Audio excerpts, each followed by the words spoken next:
তোর কি চাই? মা ঘুম থেকে উঠে গেল বিকালবেলা, আচ্ছা না তোর বলছে না? না তোর কি চাই জিজ্ঞাসা করো। চেয়ারে বসলো তোর শুধু চেয়ারে বসবো বলে উঠেছে, আর তুমি জিজ্ঞাসা করো কি চাই? আমা তোর কি চাই, কি লাগবে এখন, ওইগুলো লাগবে,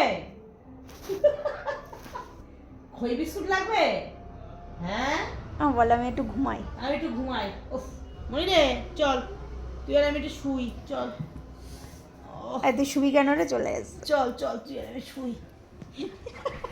এখন আমি খাবো, কোনো কথা হবে না। আমার 6টা বেজে গেছে, চল আগে চল, তুই আমাকে খেতে দিয়ে তারপরে এসে শুবি, আগে চল। আমার লেজে দিয়ে বাড়িতে তো তো মনিকে নিয়ে যা, পাপাকে নিয়ে যা, ওরা কি কখনো পায় না? এই তো দুটো গরম করে দিতে পারে না? তুই কোথায়? তোর মাথা কোথায়? এই দিকে এই পারে না, আমার ডাকিস কেন?